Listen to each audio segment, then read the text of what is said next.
Olá, o meu nome é Alexandra e hoje eu trouxe a minha mãe para falarmos um pouco sobre a minha cardiopatia.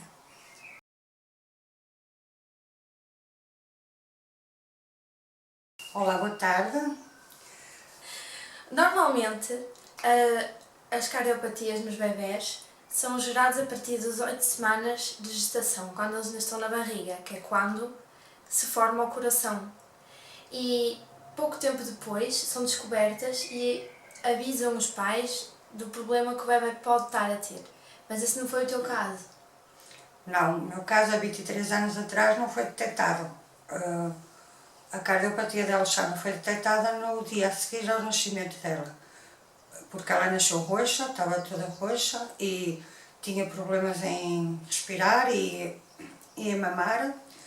Eu até pensei que era uma preguiçosa, ainda lhe tapava o nariz e fazia cócegas nos pés para ela mamar, mas infelizmente ela não tinha força para poder puxar. O outro dia a doutora, quando detectou que ela tinha um problema, que não estava com uma cor normal, pegou, mandou fazer um ecocardiograma e um raio-x pulmonar. E foi aí que descobriram que ela tinha uma cardiopatia e pronto, ela foi para o serviço de neonatologia, depois daí teve que ir para o Hospital São João, do Hospital São João teve que ir para o Hospital de Santa Marta em Lisboa para ser operada aos 14 dias. Aos 14 dias foi operada, como se pode ver, não é? Era a cardiopatia dela, uma transposição das duas grandes artérias, que se chama TGA, que é a transposição dos grandes vasos, das grandes artérias. E pronto, e foi corrigida aos 14 dias. E o que é? O que é o que é? A transposição? Transposição das grandes artérias. A artéria aorta e a artéria pulmonar que estão trocadas, estão a fazer serviço ao contrário. Portanto, tiveram que as cortar e tornar a pôr no sítio para elas ficarem direitinhas. Pronto. E depois, o mais complicado nestas operações eram as primeiras 24 horas, quando elas têm que recuperar para poder respirar outra vez sozinhos sem o ventilador e o coração tornar a bater sozinho, sem a ajuda de nenhum aparelho. E pronto, as primeiras 24 horas são cruciais para estes casos, que houve até casos de insucesso. Neste caso, a Alexandra é um caso de sucesso, mas houve muitos casos de insucesso na altura, há 23 anos atrás. Foi muito complicado. De hoje em dia é bem melhor, porque já se sabe, já detectam nas ecografias quando a mãe está grávida, mas na minha altura não se detectou, porque é muito complicado quando a gente tem um bebê e depois o dia a seguir nos vêm tirá-lo porque tem um problema. Eu acho que quando a gente sabe que vai nascer o bebê e vai ter um problema, a gente já está preparada para se separar dele e saber o que se passa e o que é que tem. Agora assim tirar um bebê a uma mãe é um bocado complicado. Mas graças a Deus correu tudo bem e ela está aqui. E eu depois aos 5 anos tive que E voltar. quanto tempo durou a primeira operação? Aí a primeira operação ainda durou muitas horas. Começou às 8 da manhã e acho que só por volta das 4, 5 da tarde é que saiu do bloco. E foi muito complicado, foi muito uma operação muito demorada e foi muito complicado. Mas pronto, graças a Deus correu tudo bem. E ela nem esperou as 24 horas nos cuidados intensivos, que recuperou logo mais depressa e tudo. Por acaso foi um caso de sucesso, não é? E pronto, e depois aos 5 anos teve que voltar a ser operada outra vez porque a artéria pulmonar ficou com uma estenose derivada de ter cozido quando ela era muito pequenina e aquilo não foi crescendo conforme ela ia crescendo. E aos 5 anos teve que ser operada outra vez para pôr um balão na artéria pulmonar para alargar a artéria porque estava muito estreita e o fluxo sanguíneo não se fazia normalmente como faz o coração normal, não é?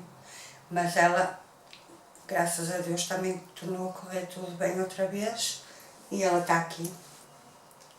E desde já agradeço aos médicos. O primeiro médico que operou foi no Hospital Santa Marta, foi o Dr. Manuel Pedro Magalhães, foi um santo. E da segunda vez foi o Dr. José Fragata, e desde já agradeço aos dois por terem as mãos que têm e por ajudarem estas crianças e por fazerem milagres a todos estes miúdos que nascem com problemas cardíacos.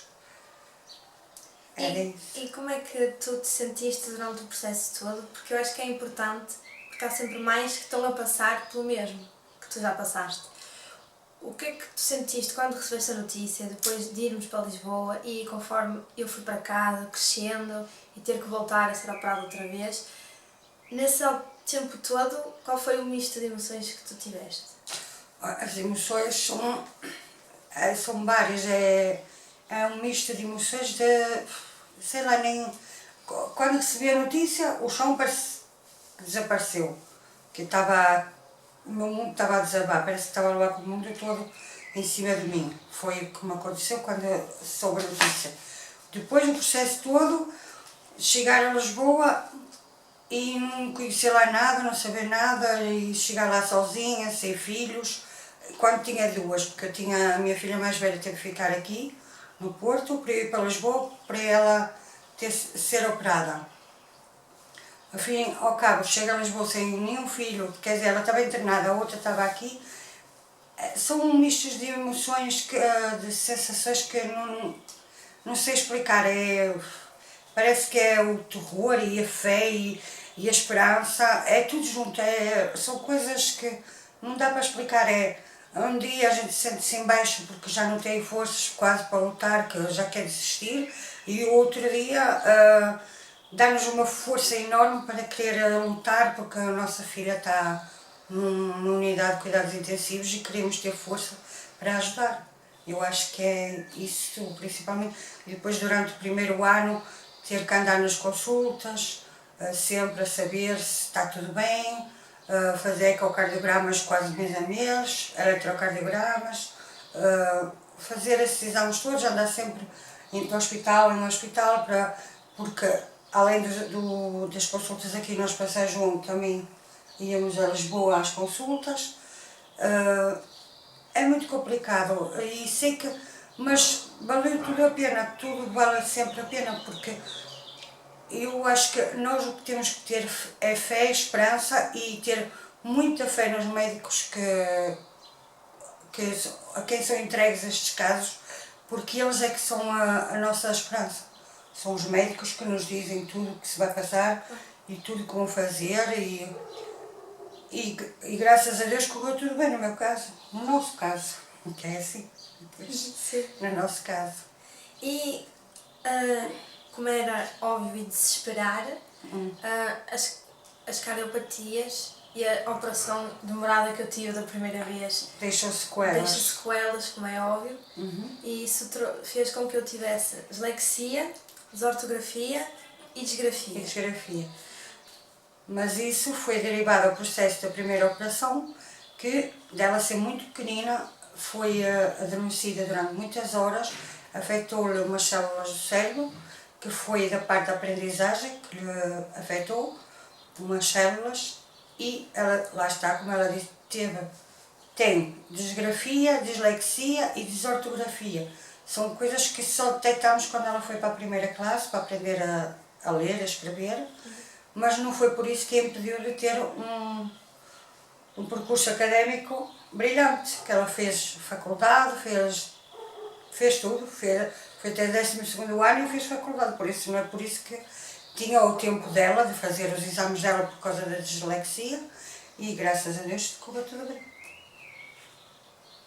E hoje estamos aqui a dar esta entrevista para dar fé e esperança a muitas mães que estejam a ver isto, porque nós queremos que toda a gente seja um caso de sucesso.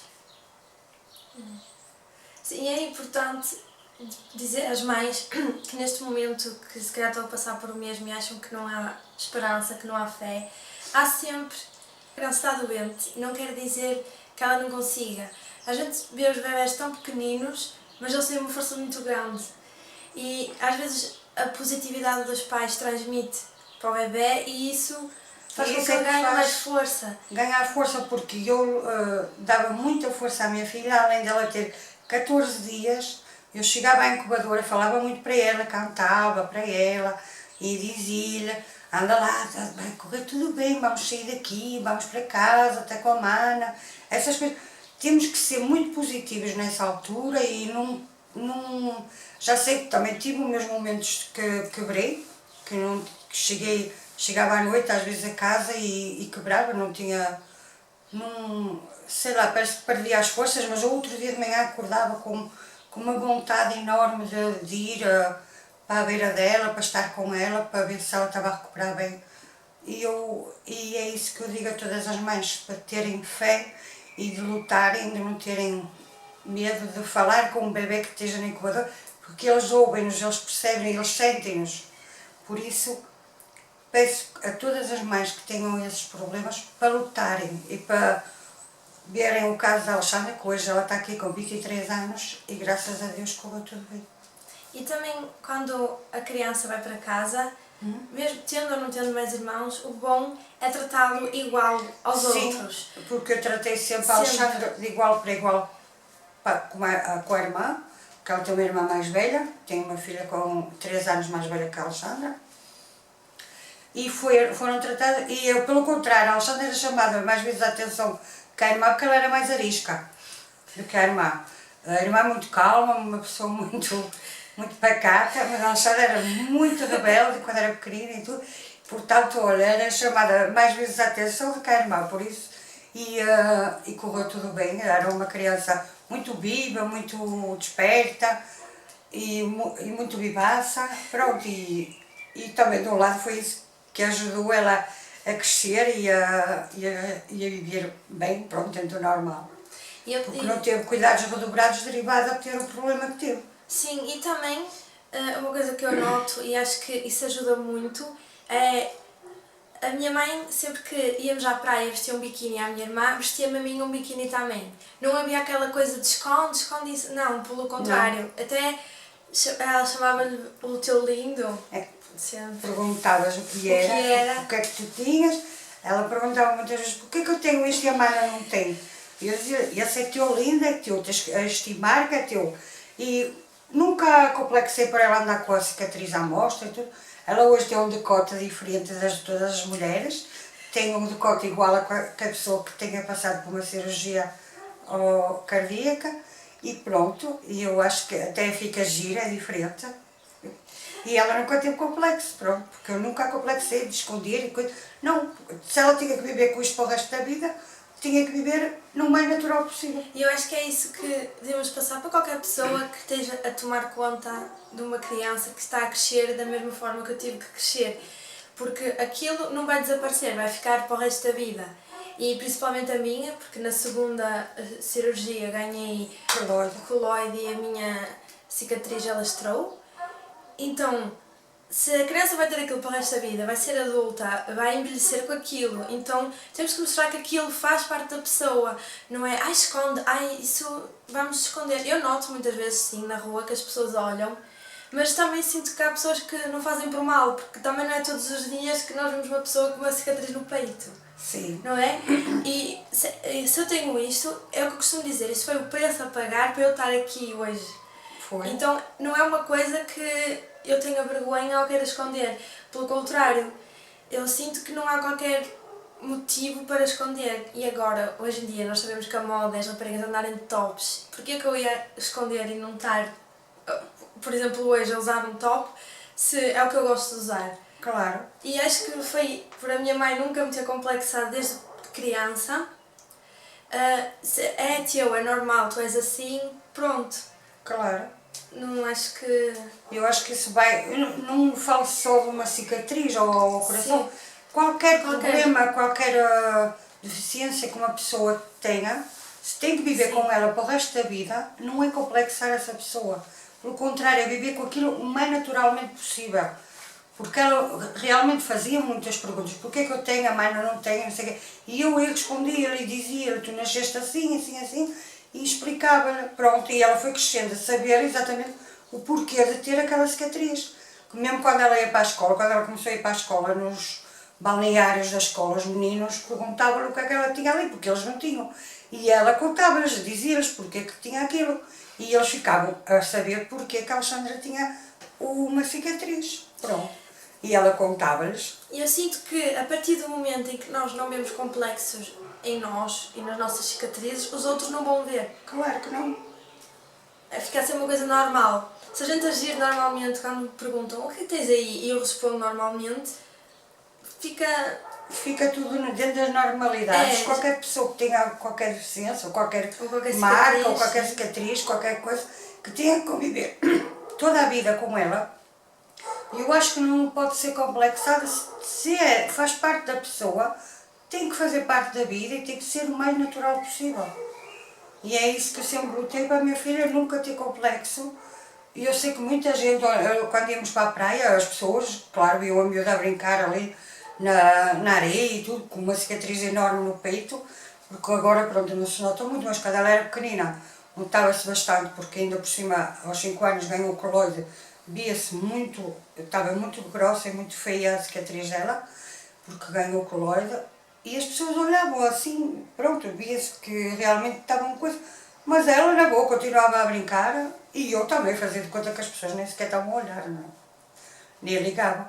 Se alguém me perguntasse o que é que a menina tem, eu respondia. E muitas vezes é isso que se nota. Os adultos são mais... Ficavam mais complexados que as crianças, sim. Porque lá está na praia, às vezes vinham crianças brincar contigo e não sei o quê. Ninguém perguntava porque ela tinha aquilo. Os pais dos meninos estavam a brincar com ela que notavam. É isso que, pronto. E as crianças entre elas são muito boas. Também podem ser muito más, não é? Sim. Mas pronto, mas no caso da Alexandra teve sempre muita sorte porque os meninos sempre foram amiguinhos dela e nunca houve problemas. Então, basicamente é isto. O que é a minha cardiopatia e uma força para qualquer pessoa que esteja a ver, mãe, pai ou da família de alguém que tenha uma cardiopatia. E também acho que foi importante irmos um bocado por esta verba no vídeo de não complexar a criança, porque ela vai crescer assim e vai ser assim. Porque a criança depois torna-se adulto, não é? Sim, e não existe coisa mais triste de uma pessoa que seja complexada com ela mesma. Nós temos de ter orgulho em nós e é isso.